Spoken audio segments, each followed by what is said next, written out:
আহ্বান জানাতে চাই যে আপনারা আসুন আমাদের এই কার্যালয়ে। আপনারা যখন আসবেন দেখবেন যে একটি কোরআন এবং হাদিস প্রশিক্ষণের একটি গৃহে পরিণত হয়েছে। এটা আমরা অন্য কোনো কিছু অন্য জায়গার জন্য অফিস নয়। আমাদের অফিসে থাকে একটি আলমারি, সেখানে থাকে কোরআন, হাদিস, ইসলামী সাহিত্য, যা একজন মানুষ যদি অধ্যয়ন করে সে প্রকৃত মুমিনের লাইনে চলে যাওয়ার সম্ভাবনা রয়েছে।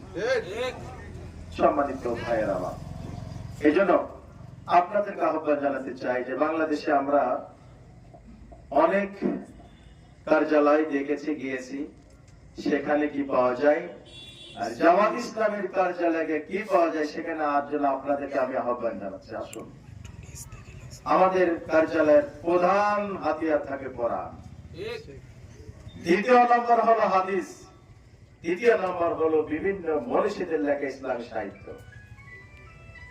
আসবেন, সকলের জন্য মুক্ত। আমরা এটা দেখেছি, কারো কার্যালয় কোন অফিসে যদি যায় সঙ্গে সঙ্গে তার গায়ে দাগ লেগে যায়।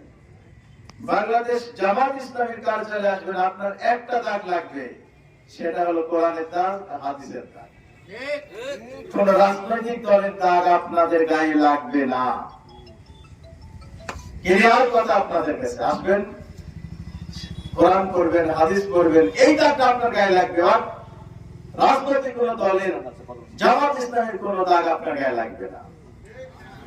সম্মানিত ভাইয়েরা আমার, দ্বিতীয় নম্বর যে কথা বলতে চাই, এখান থেকে কোরআন হাদিস অধ্যয়ন করবেন, ইসলামী সাহিত্য অধ্যয়ন করবেন এবং তদ অনুযায়ী আপনি নিজে এবং আপনার পরিবার, আপনার এলাকাকে ইসলামী এলাকা হিসেবে গঠন করার জন্য কাজ করবেন। আপনি কোন দল করেন, কোন মত করেন, সেটা নিয়ে আমার কথা নয়। আমার কথা হলো যে আপনি একজন মুসলমান হওয়ার কারণে কোরআন পড়বেন, হাদিস পড়বেন, সেই অনুযায়ী আপনি আপনার পরিবার, সমাজ আপনি চালাবেন। এটা হলো কোরআন, আপনাকে মুসলিমের হক হলো এটা। এই সেই জায়গা হলো আজকের আমাদের এই কার্যালয়। এই জন্য আজকে আমি বক্তৃতা দেওয়ার জন্য দাঁড়িয়ে যাই, আসছি আপনাদের মাঝে। অল্প সময়, কয়টার সময় যারা আমাকে বলছিল ভাই যদি একটু সুযোগ থাকে মাগরিবে আসেন, এই বিকালের দিকের একটি ঘটনা। আমি বললাম যে ভাই সুযোগ পাই কিনা ঠিক নেই, তবে ডাকেন, আমি মাগরিবে যাওয়ার জন্য চেষ্টা করবো অল্প সময়ের ভিতরে, এবং মাগরিবের পরে সেই সময় অপেক্ষাও করবো না।